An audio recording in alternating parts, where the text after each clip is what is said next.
So welcome everybody, this is the Microsoft 365 and Power Platform weekly community call happening every single Tuesday, 8 a.m. Pacific time. Today is October 7th. My name is Vesa Juvonen. I'm a Principal Program Manager at Microsoft. In this call, we always have Microsoft presenters with certain exceptions. Every now and then we have some other exceptions in here, but typically it's Microsoft presenters. But I mean with that one is that it's product managers, engineers, cloud advocates, and so on, the people who actually build the capabilities who are showing you how it actually works or how it's intended to work. So that's this call. And then on top of this, we have a weekly call, which is happening on Thursdays, which is with community demos. So we're trying to do this in a once a week, 2 calls, and 1 call for Microsoft demos, 1 call for community demos. Now, today we'll go through the latest news and updates on the Microsoft 365 and Power Platform, a few updates recapping some of the assets and links which are available for you to get started. We'll go through the latest news across Microsoft blogs, not that many news to this week. I guess we're waiting for the Power Platform conference to come up within October to have more and more news on, especially on Power Platform side on there. And then we go to the actual demos of today. So today we have 2 demos coming up. So Derah is going to talk about introduction to request for information in Copilot Studio agent flows. Really, really cool capability. And then I'm going to do an introduction on SharePoint agents, which is technically Copilot agents as well, but it is the most simplest agents to actually ever create, because you can create SharePoint agents with a click of a button and you are good to go, and they provide value already as such. And then if needed, you can absolutely use Copilot Studio to build more complicated agents. But we're going to talk about all of that within that section as well. Now, let's recap some of the assets which we have available to get started on Microsoft 365 and Power Platform, or to stay up to date to what's happening within the community. We have our Microsoft Community Learning YouTube channel, where we have a lot of videos going live every single day. We are actually doing against all of the YouTube recommendations on algorithm, because we have too much awesome content. So we're releasing, I think on Tuesday, Wednesday, Thursday, we're releasing at least 2 videos every single day, because there's so much good stuff which we want to get shared for all of you within the community. But you definitely want to subscribe there, AKMS Community YouTube channel. We do have our LinkedIn page and group for discussions and updates. We do have open source assets, but as finding the relevant sample among all of the thousands of repos in the GitHub might be difficult, we also have our sample galleries, which are really convenient way of aggregating the samples, no-code, low-code, pro-code samples to a one centralized location.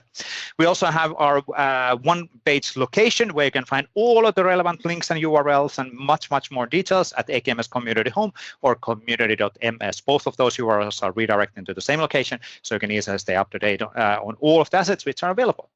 Now, we do have quite a lot of community calls. So this is the Tuesday 8 a.m. Pacific time community call with Microsoft presenters happening every single Tuesday at 8 a.m. Pacific time, with certain exceptions. So we will break out this call on the holiday season. So during the late December and early January, we will be on break on this call.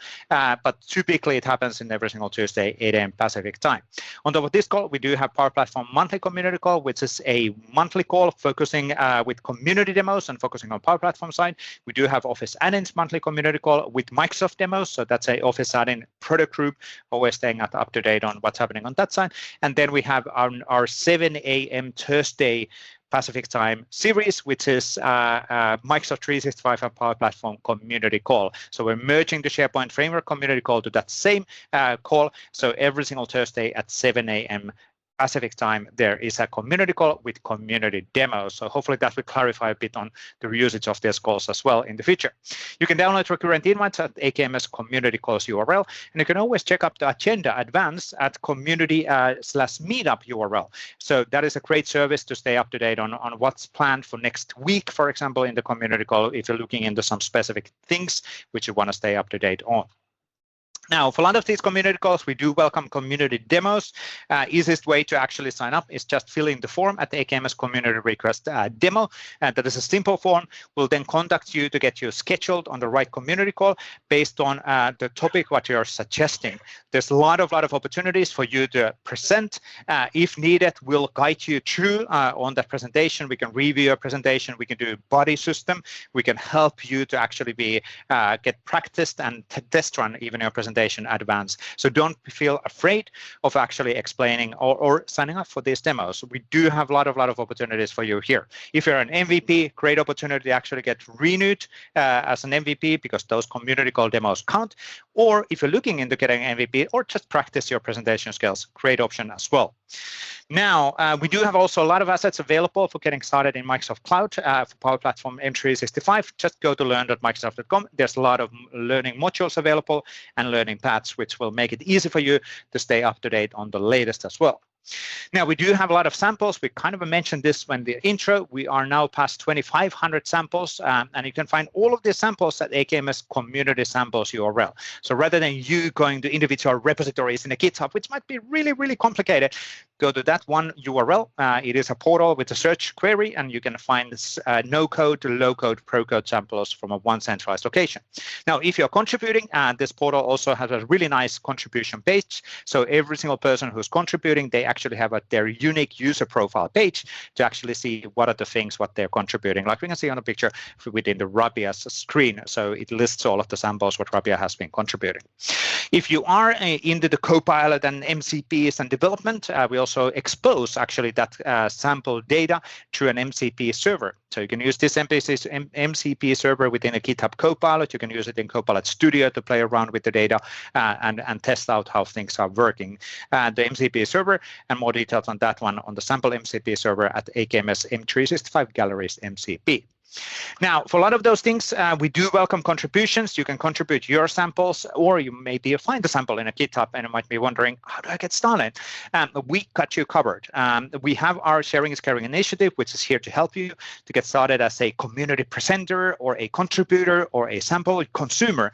And sample contributor session is starting in October 13th. We have directly from Hollywood, David Warner, recapping what is this all about. David, tell me more. Yes, thank you, Vesa. I'm live on the Walk of Fame, everybody. No, I'm just kidding. I'm just in my house. But we're going to pretend I am because it's so awesome. You all are going to be superstars when you come and join our Sharing is Caring session. As Vesa mentioned, it is live. It is hands-on. It is your gateway to contributions in the community. It is a safe space, which means we do not record it. You're going to learn, and we're going to do an actual pull request contribution in the call together, which is awesome. And because it is safe space, that means we don't record it. You can ask any and all questions without the fear of, well, no one else is asking the question. I don't want to be the only one asking the question. So please do come join us. It is less than a week away, this next coming up Monday. It's going to be awesome. And then we're going to be continuing to get these scheduled throughout the year on regular intervals and sessions. So we're looking forward to some feedback from those who do join. We'd love to hear what you think. And I mentioned it is an actual contribution. And why is that important? Well, because you can get recognized. Our recognition program is super alive and well, powered by Credly, official and accredited badges with all these different spans of spectrums to contribute and get recognized. You can see all these different badges. We are still in the middle of superhero season. So the Porcupine Rises is available as that bonus badge. And of course, we are well on our way into Hacktoberfest. And what does that mean? You can get the one and only Hacktoberfest 2025 badge here in October. But we don't want the fun to end. We've got that cool 8-bit design that Hacktoberfest has adopted this year. So hey, we're going to get to the community. And so if you look in the chat, and we'll share it in the video as well, and in the links and all that on the interwebs, we have 2 bonus badges during the month of October and into November and November, December, 1.21 gigabit contributor and back to the community, some fun throwback Back to the Future theme badges, all available for you. They are fun, but they are real and they are accredited. So please put them on your LinkedIn profile, put them on your blog, put them on your resume. They show you are making a difference and you are contributing in a way that is empowering and bettering the community. So thank you all. We do need you to opt in, ak.ms/community/recognition, 100% free. We cover all the costs and then we'll track the great work you're doing to say thank you. Vesa, back to you in the Finland studios. Excellent. Thank you, Hollywood. Helsinki taking over. Now, quick recap on all of the events which are coming up. First of all, TechCon 365. Dallas is coming up in November 3rd to 7th, pretty soon happening as well. And then March, we'll have the Atlanta FabCon happening on that side of the house. Now, not in the chronological order, I don't know why, but Power Platform Conference is coming up before that November event. So October 28th to 13th, we have the Power Platform Community Conference. This is the 4th annual one. That is happening in MGM Las Vegas as well. Great opportunity of catching up latest within the community and Microsoft. Then following up on those events, we have Ignite happening. It is a hybrid setup, so it's both in-person and remote attendance is an option. If you are in person, there's a cost associated to it. If you are a remote person, there is no cost associated to that one. And it's happening in San Francisco, Moscow Center, but again, also broadcasted live within ignite.microsoft.com. So definitely register there as well. And then we have our ESBC happening at Dublin, and this time in 1st to 4th of December 2025. Really awesome venue. Dublin is a great city to visit as well. More details on that one at sharepointeurope.com. Then already next year, we know that the European Collaboration Summit is happening in Cologne, Germany, with more than 3,000 attendees, like this year as well. So European Collaboration Summit is the largest Microsoft partner event in Europe as well. So that's happening in 5th to 7th of May. And already some agenda information is available at ECS events. Now, on top of these, there's a lot of other events happening all around the world, and you can check all of these events from communitydays.org. It is a one location where you can always stay up to date on all of the different events that are happening and where you can go and meet other people within the community. Some of these events are in person, some of them are remote or hybrid setups. Some of them might have a cost. Most of them are free for you to join just by showing up and going to the actual events. Really cool setup as well. Now, quick recap on the news this week. Not that many news this week, but both SharePoint, Teams, and Microsoft 365 Copilot had a monthly summary blog post. Those are always great to understand what is the latest and what has been announced within the last month. So really great set of updates from all of the different products. Now, we also wanted to remind you on our PMP prompt library, create a location also to contribute, to get those badges for you as well. And probably one of the easiest way to contribute is that if you are using some sort of a Copilot prompts, just contribute that for the community so other people can understand the different ways of using Copilot and Microsoft 365 Copilot or maybe GitHub Copilot for your day-to-day work. And we do always acknowledge the prompt of the week and and this week, the prompt of the week is coming from Diego de Silva. And this is actually kind of an interesting prompt. I tested this and I will show you the results on this one. But it basically shows you how you can use the Microsoft 365 Copilot also for smiles and fun and generating a generative AI pictures. And in this case, creating a super realistic vertical selfie featuring me, Michael Jackson, Prince, Whitney Houston, and Tina Turner, and so on. The prompt itself is actually pretty long, but it actually has a lot of details how to do this stuff when you are defining, for example, photorealistic pictures, because a lot of those ISO definitions, they actually make the picture better. Now, the example from Diego and from me are on this following picture. I do need to call out the picture where I'm on the middle. That was generated based on defeating my picture, which is on right, and I don't see myself on the middle picture, but hey, pretty close. At least I can recognize at least Michael Jackson. Maybe the Diego is more accurate on the Diego picture, but I don't see myself on the middle picture. Some characteristics maybe, but hey. Yes, I got the bad Michael Jackson and Diego got the thriller Michael Jackson, so that's really good. Cool. Excellent. So we can always have fun with the Copilot as well. It's important. The work doesn't have to be all about execution, and we can always get some smiles to the work as well. Related on smiles, Power Platform Community Conference also have an agent hack. There's going to be a lot of smiles and laughs and really good time on this one. This will be a 5-hour hands-on hacking with swag, snacks, and support from Microsoft as well as part of the Power Platform Conference on October 29th, 2025. If you haven't yet registered and you're looking into going to the conference, when you register, you will actually are able to indicate your interest to participate in that registration form. If you are already joined, they will provide you more insights on how you can join on this one a bit later. It should be really cool setup as well. Don't miss out, definitely. And then it is time to go to the picture time. So let's do a group photo to get a picture with all of the people who are willing. So let's enable the camera. And I'm a bit late on enabling all of the things, but let me try to do that. Typically, it's been pretty okay. Oh, we are getting there. It's almost pixel perfect. Let me flip the scene to be something else. What do we want to be today? I just can't help. I like the green one. I'm a nature kind of a guy. And I will get you back there in a second. I will start the Camtasia recorder. And where did you go? You go in here. So we do have 20 seats in the room. So 20 seats, 20 seats. If you enable the camera, it will pick up your camera and put you in the screen. Every now and then it might take a while. It depends on how it's actually working. It depends a bit on the day. I can say Todd on that. No, that side. I'm trying to figure out on Todd. High five. There we go. Almost. My hand is gone. My hand is gone now. Okay, let's wait a few more seconds. If you get more people on the screen, there's a few more people. And let's do some hand waving. I can say Shao. I can see Derah on the call as well. Really, really cool. So let me actually start the recording and we'll capture a GIF animation pretty soon. We're getting more and more people, but I guess we need to do this. So let's do some hand waving. Thank you everybody for joining. Awesome to have you in the call. Awesome to have you part of this community. We are creating these calls and content for you. So thank you for joining on these calls and making sure that people feel this valued as well. So thank you for everybody for joining today. And awesome to see always the smiling faces. So thank you everybody.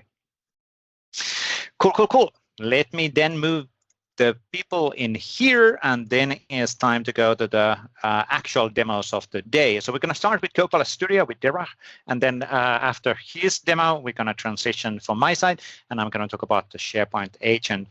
But Derah, I can see you definitely on the call. How's the audio?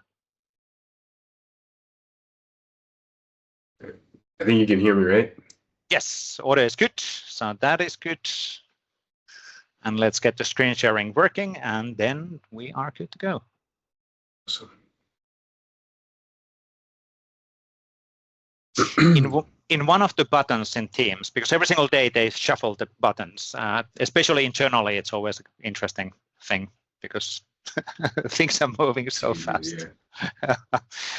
One of these buttons will share my screen. Okay, we can see the slides. I can hear you. Take it away. Awesome. Good day, everyone. I know we're all in different places, so I will refrain from saying good morning. I'll just say good day and hello, everyone. Thank you for being on the call. Thank you, Vesa, for the opportunity to present today. My name is Derah Onuorah, and I'm a product manager on the Copilot Studio team. And I work on agent flows as well as actions and then also human-in-the-loop capabilities in Copilot Studio. So in this session, this demo is primarily on one specific part of human-in-the-loop, but I thought to just take the time to introduce human-in-the-loop in case we're not familiar with it. Feel free to stop me to ask any questions. Feel free to also reach out after the session with questions. So what is human-in-the-loop? Human-in-the-loop involves embedding human judgment into AI workflows like agents and automation so people can review, validate, or provide input at key steps to ensure accuracy, accountability, and trust. This is a topic that has become more and more important because we are in the agentic era. We are in an era where we are offloading a lot of tasks to AI models, to AI agents, and AI automations. However, because we as humans know the context of the process, we know how the process should flow end to end, we know what's wrong, we know what's right. Human-in-the-loop is important because we can provide that input, provide approvals, provide guidance to these automations and agents and AI systems to make sure that the process is carried out correctly. So in agent flows and in Microsoft Copilot Studio, we're beginning to expand human-in-the-loop capabilities and offerings.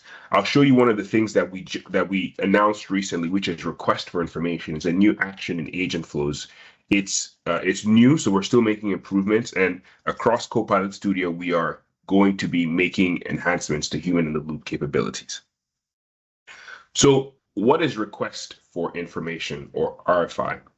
It's a new action in Copilot Studio agent flows that allows you to capture information from an assigned human, and the submitted information can be used back inside the rest of the flow. So it's under the human-in-the-loop section when you're building an agent flow. An agent flow is an offering in Copilot Studio that lets you build AI automations. So if you haven't checked out agent flow in Copilot Studio, please check it out, and you will find this capability there.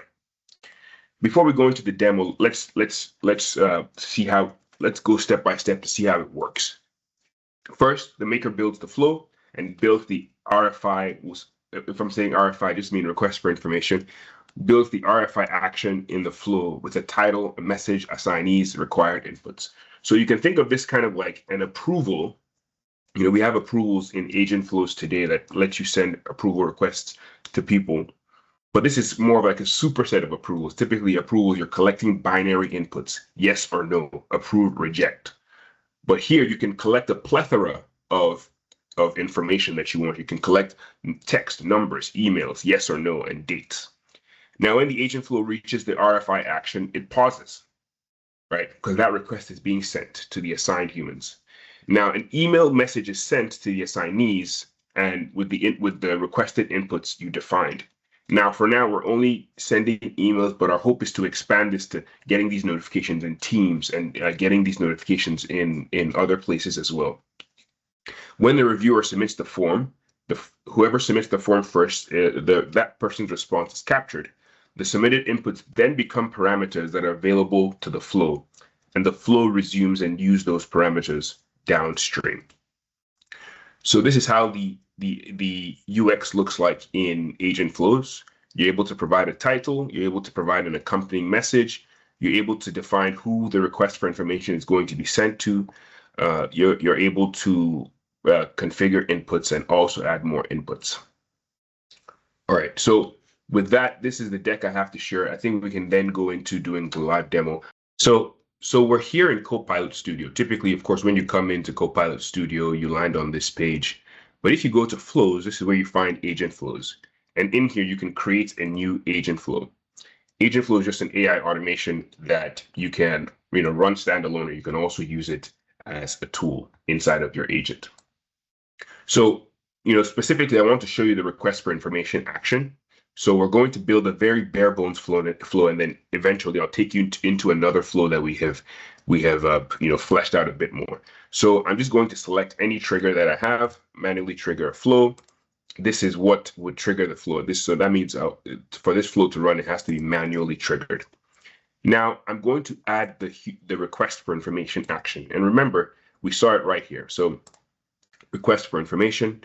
And with that, I can easily and simply start configuring these requests.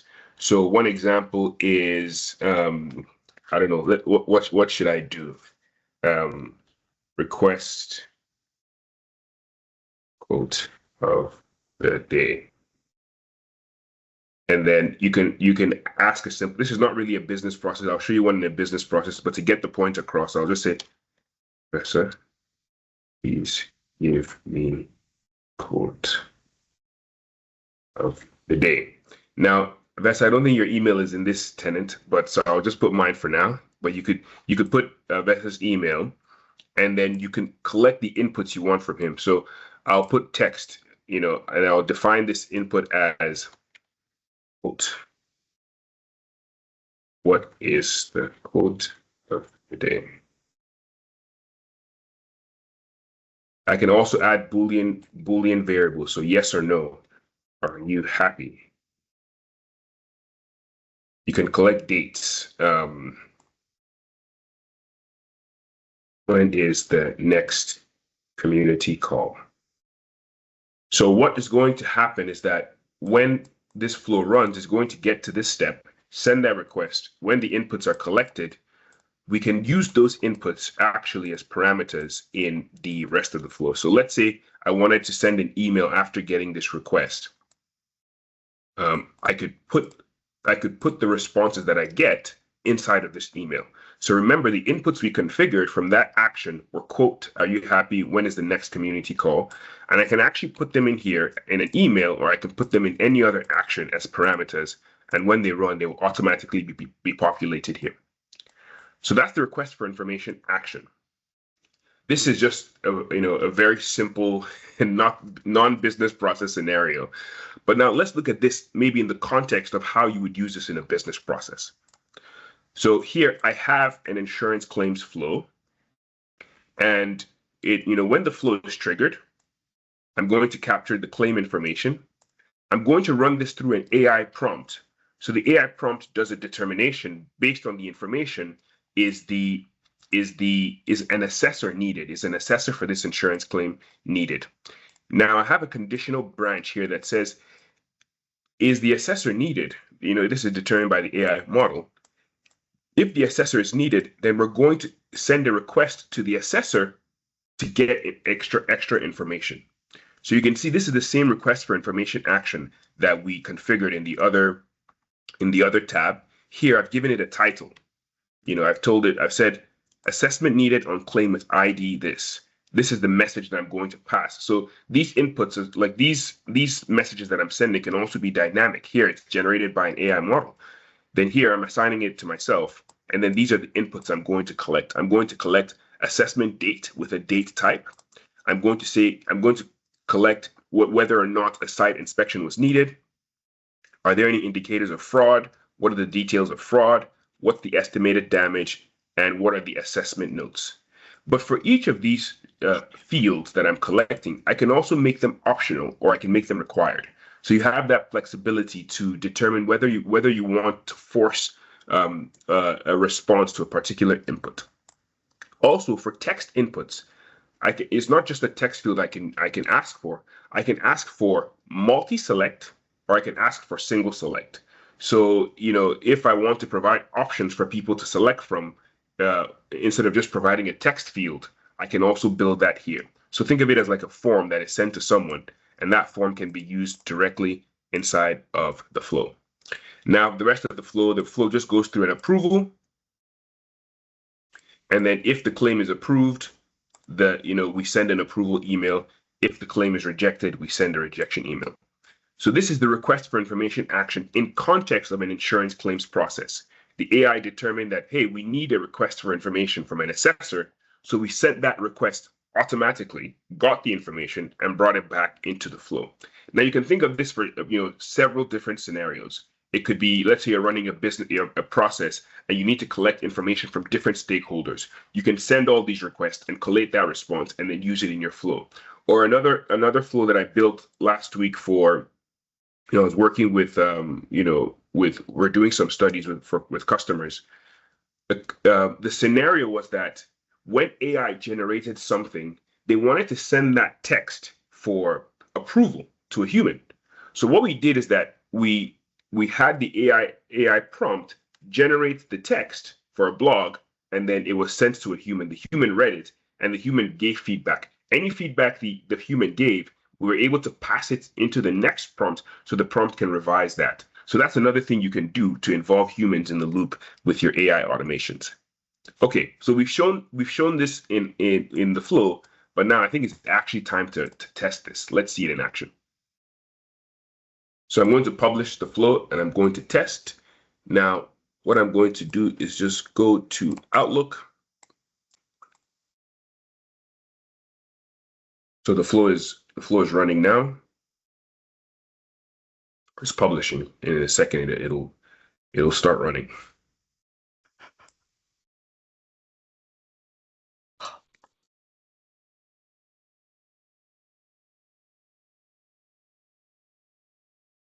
Let's try that again. Oh, this is how you know it's a live demo. Okay, I think the flow is running now. So cool. So remember, this is the flow we just built. The flow is running. It has gone through the trigger. It's been successful. Now it has entered the branch determining whether a human assessor is needed. And we see that because it entered the true branch, the assessor was needed and a request for information was sent. Okay, so now we see here that it's still spinning. So it's waiting on this request. The flow is waiting on this request. If I go to my inbox and I refresh,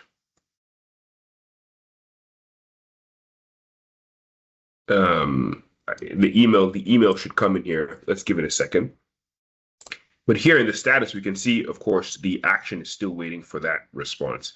Once we provide the response, the rest of the flow will continue. Okay, there we go. The email has arrived. So you see 8:30 this morning. And we see here that we can respond to the request. So it says, hi, you're getting this request. By the way, this message, remember, was AI generated, right? Based on the claims, the provided information in the claim. So here we can provide the information that was requested. Okay, I'll just say, because this is no, I'll say NA no fraud indicators. Estimated damage amount, let's say 4,600. Assessment notes, everything looks good to me. And look, we're going to submit this. And we're going to go back into the flow. You can see this should update, and it just did. It took us almost 3 minutes to respond to that. And then it's going through an approval. If it's approved, this email will go out to the claimant, and if rejected, the rejection email will go out. And so you can see how in an automation we orchestrated without leaving the automation, because typically what customers would have to do, they would have to build a Power App to get this information and then plumb it back into the flow, or they'd have to chase down, someone manually in the real world to get that information and find a way to put it in the flow. But here you can dynamically send requests to humans in the loop, get that information, and then feed it to the rest of the flow. You can also then use this, use this flow with this action in your agent. So whenever the agent needs information for something, it can actually trigger this flow, get that information, and pass it back to the agent. So the use cases are immense. And I'd love for you to reach out on LinkedIn. Let me know what use cases you have for this. If you encounter any struggles, I'm happy to help as well. Thank you so much. Excellent, really great work, Derah, on that one. And I love the fact that you were instinctively zooming automatically on things. So really, really good. That's a great skill for presenters to always remember that people are watching in smaller screens and all of that. So thank you for doing a great job. I'll do some post editing on the forum thing, so nobody will never know that I was explaining. It's always a bit of a challenge on those screen sharings and window sharing and everything else. So don't worry about it. But I think. Daniel has been answering some of the questions in the chat. Feel free to jump in there. And Derah will be back actually next week, if I remember correctly. Let's check about that one after or just recapping things. But thank you, Derah, for today. Yes, thank you. Cool. Then let's actually move into the next section of the presentation. So we're going to talk about SharePoint agents. Originally, I was actually intended to do this last week, but then we announced the knowledge agents, and then we needed to shuffle things and all of that stuff. So I'm going to do the introduction of SharePoint agents today. We're going to do live demos and all of that as well. So let me just take away that one from the recording and doing. Welcome to the introduction of SharePoint agents. So my name is Vesa Juvonen. We're going to talk about what is the latest status of SharePoint agents, what they are, and how they work. Now, this one will be a series, so there will be a series of multiple videos and live demos in this community course where the video is also from. But in this one, we're going to do an introduction. On the following ones, we're going to go a bit more detailed on getting started and adjustments and optimizations on those SharePoint agents as well, and then also on the business scenarios. So we'll link all of those things in the videos as well. Now, we all know that AI is going to transform how we scale, share, and act on our most crucial asset, which is the knowledge. So we've been seeing this within the live demos in the community calls, in many of the live demos in the internet. It's all about the knowledge and information, what we maintain and how we collect and how we use that to then make decisions, or the AI makes decisions based on the business process automation, and then we do something with that. But AI truly is transforming how we're doing things.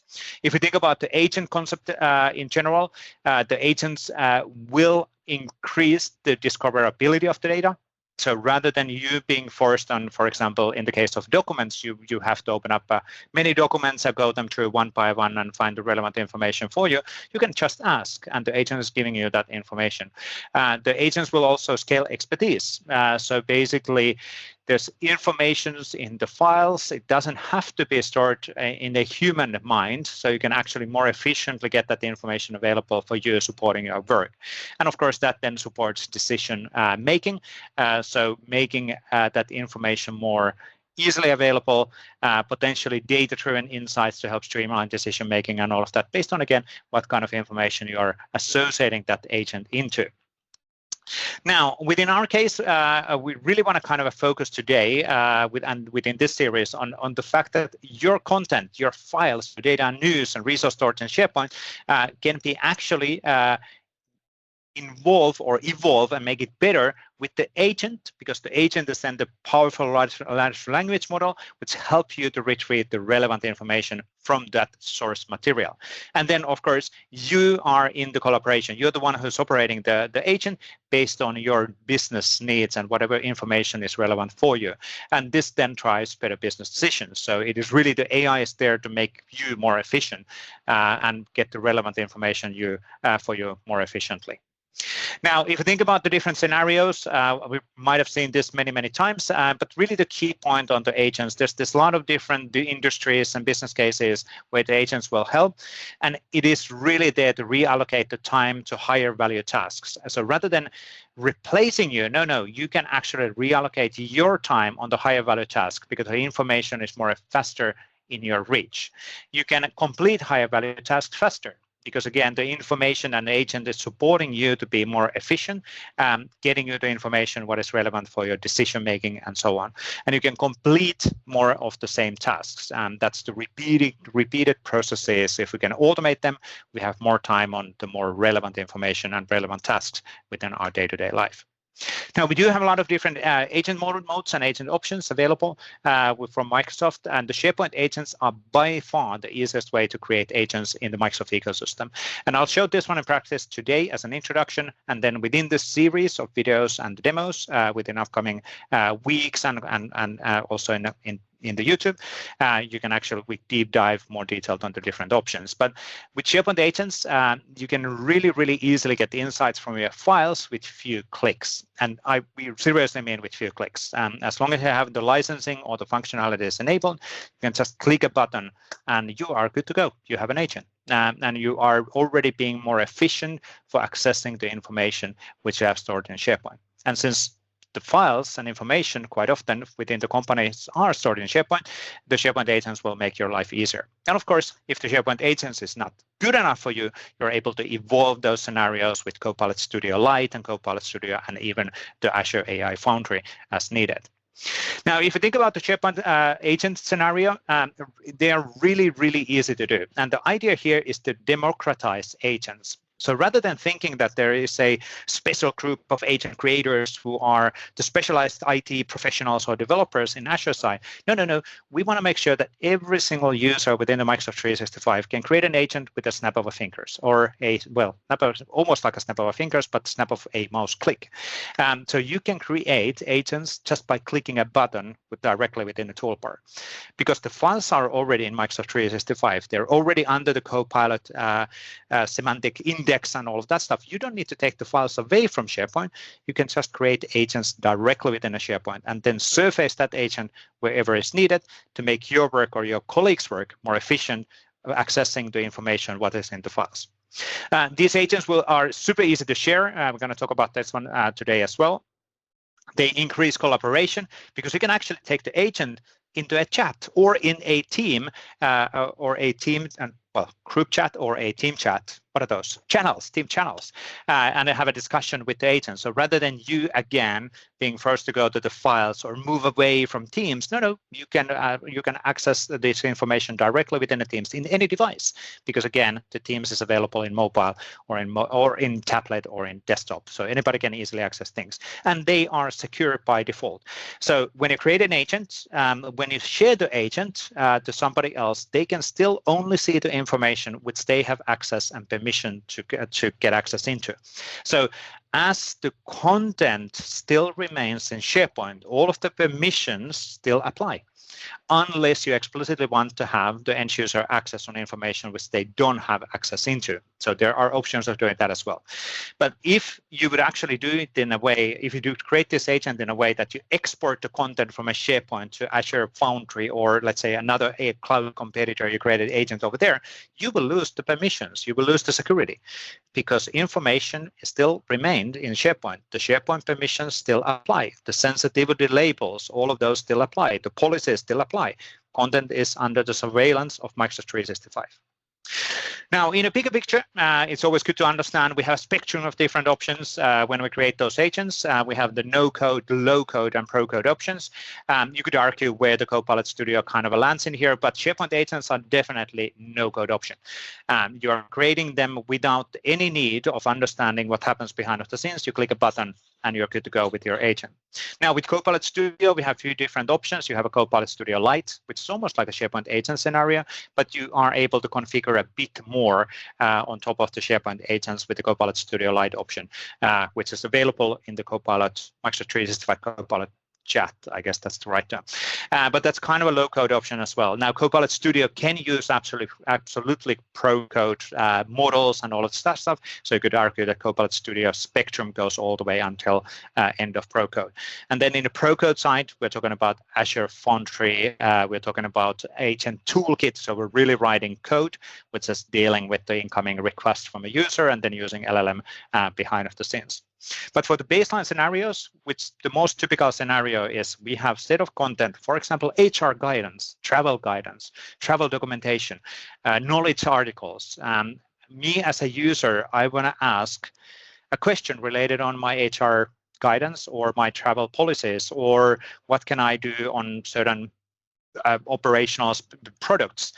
For those scenarios where it's based on SharePoint content, for example, documents, we can just use SharePoint agents. So we don't need to necessarily go any further and more complex on this pipeline because we can just select the files which is needed, click a created agent, and we're good to go.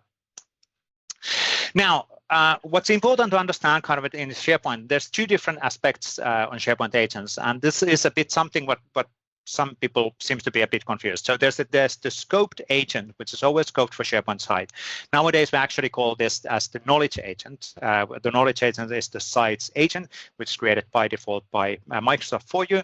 And every single site, as long as you have a Copilot license, have an agent for them, or you can access the site's agent. If you don't have a Copilot license, you cannot access the site's agent. The more important or more interesting piece, at least from my perspective, always has been the tailored for your project agents. So I can select which files and what content from cross-site collections I want to use as the source file and then create an agent from those.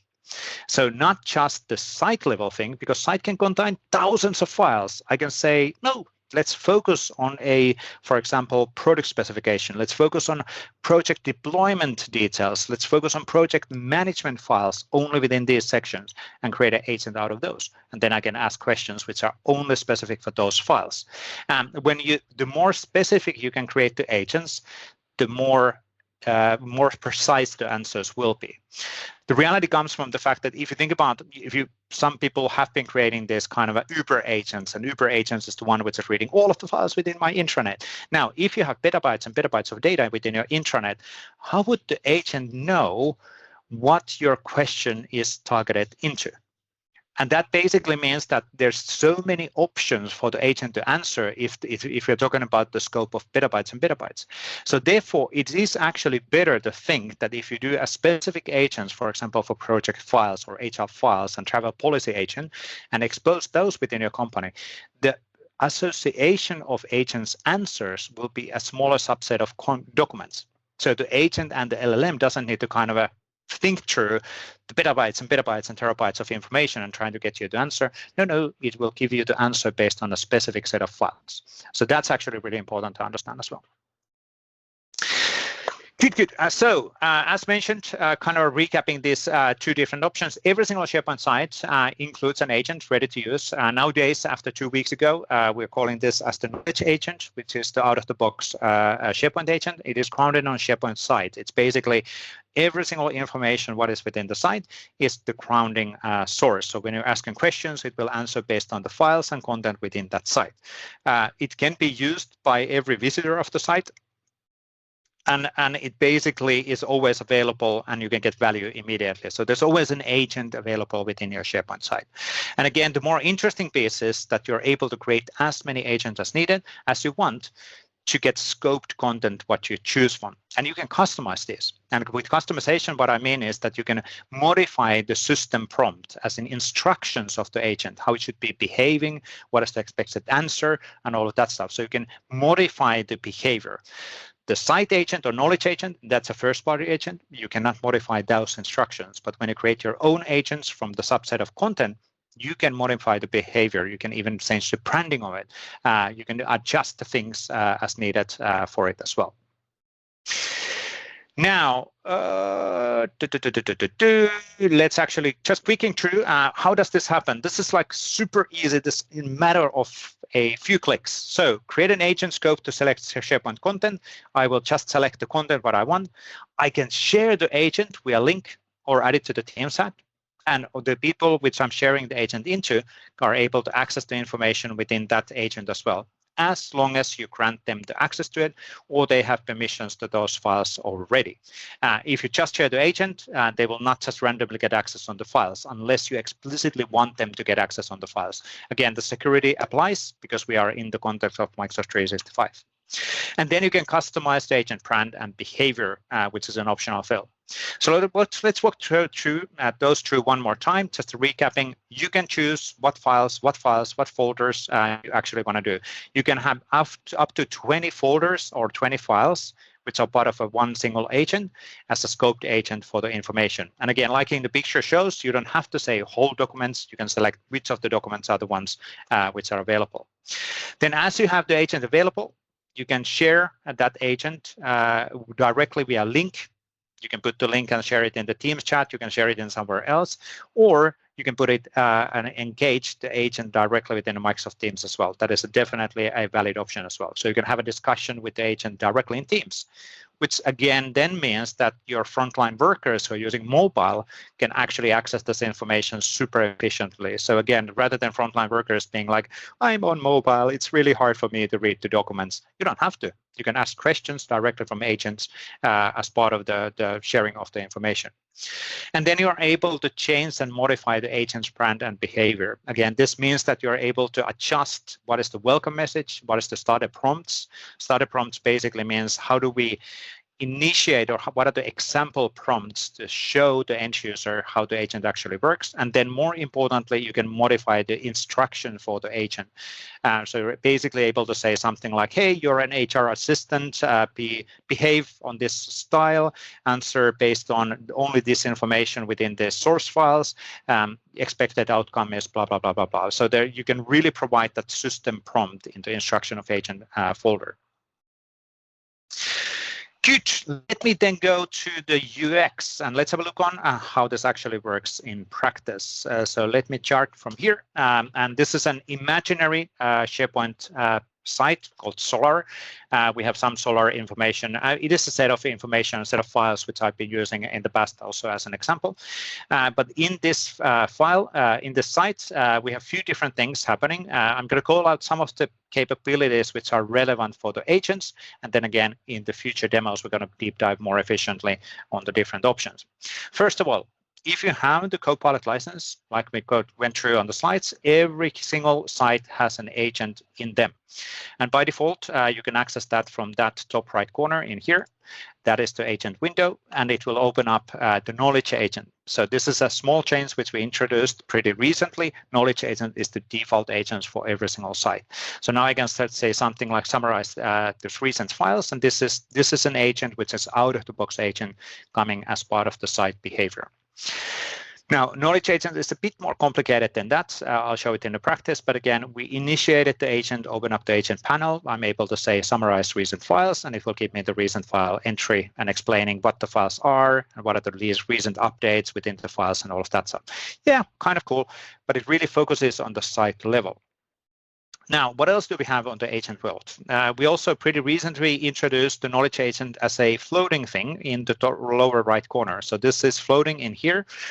Let me actually change that color to green. So this is floating in here. And then when you click it, it will show you context-aware menu on the different agent options which are available, including the summarize this page option, which I just actually initiated manually. But you also have capabilities and actionable things like improve the site, which is an out-of-the-box agent within the knowledge agents, which will make things available, or you can start creation of the page directly from here. Now, if I go to another location within the site with the knowledge agents being enabled, so I will go to site content. And I will go to documents. We can actually, and let me actually go to panel estimates, and let me go to completed installation project. So this is a complete installation project plans for my solar panel projects. And now I can say something open up the knowledge agent. We can see actually new things because we are in a document library. It option provides us new actions available. Again, these are first-party actions available, but it relates on this agent behavior. There are actions which are coming from the knowledge agent, and they provide functionalities like organize this library, which then actually analyzes the files which are available. And then, for example, I can do create columns. We're going to have a separate demo on this one pretty soon, but it analyzes the files and what is available, and then it suggests AI-generated content and all of that within the files which we have. Again, out-of-the-box agent which is available. Now, in our case, we're not going to do that. Let's cancel, leave that anyway. Now, one more thing what I wanted to show you about in the context of agents before we go actually to a one SharePoint agent is that the agents, how we can access the agents, again, we can access them from the knowledge agents directly. We can access them from the agent panel, and in the agent panel, we can actually see all of the available agents available from that drop-down window. So these are the agents which are available within this site already created. Or we can actually start using our agent web part. Now I need to actually remember what's the right agent link web part. I think that's the right name of that. So I will put the page into edit mode. Here's a web part which is called agent link web part. And what it means is that it's basically an agent link. I can say what is the look and feel of that web part. I can say large, and what happens when a user clicks that web part. And in our case, it's going to open up this custom agent, which is a SharePoint agent already in the site. So now let me republish, just showing you, because I don't think we have announced and shown this one too much yet, but that's a new web part which is available. So when I click that one, it will actually open up the associated agent directly in the panel, and I'm in the project drafter agent in this case. Okay. What is Project Drafter Agent? Let's go and have a look on this one a bit more detailed, and then we deep dive in another sessions within this series a bit more detailed on all of the different options which have on SharePoint agents as well. So let me go to the document library in here, and let me go to solar panel. I think estimates would be the right one, and there we have the Project Drafter Agent. So this is something which has been created already in the past. But again, how it was created is nothing more than selecting a folder. In this case, it's completed installation project plans. We can actually create a one agent here quickly because it takes 2 seconds. Create that folder. There's files in that folder. I want to create an agent from that files and that folder, create an agent, and I'm all good to go.